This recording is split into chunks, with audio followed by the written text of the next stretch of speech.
Hello, this is AJ Macdonald with Macdonald Financial Services, and I have Devin Jones here in the office. Devin, what are we going to talk about today? We're going to talk about CPAs and maybe why you should use one. What do you think? Well, that's a darn good question. Exciting topic. It is very exciting. CPAs in the world would think so. Since we're after April 15th, now is a good time to talk about, well, should I be using a CPA? Maybe I can do it myself.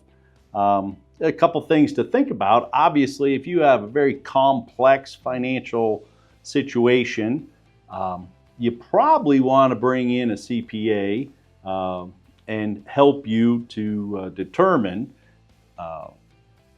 filling out all your tax forms. For those clients that maybe are retired, maybe they just have a W-2, no rental income, no alimony, no anything else.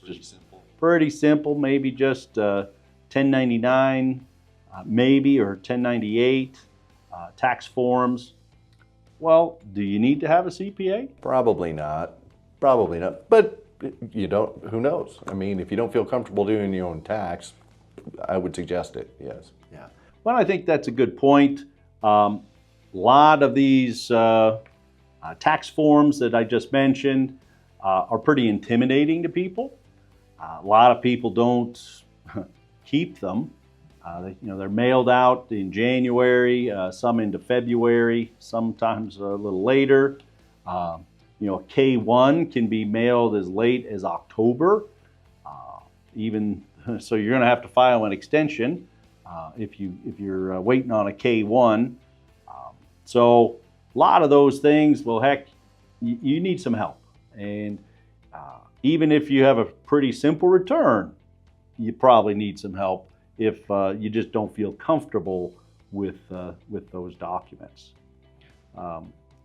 What else do we have, Devin? When else should you use a CPA? I think anytime you have a complex situation, the one thing I will say, we've got clients, bless their hearts, sometimes they just misplace things. And, a good CPA, you touched on it, AJ, a good CPA is going to remind them that, hey, last year you had a 1099 and you didn't bring it to me this year. So, where is that? And then we'll get calls and we'll provide that. One thing I will say, we work pretty closely with several CPAs, and, if there's a recommendation that's needed, we don't do tax, certainly.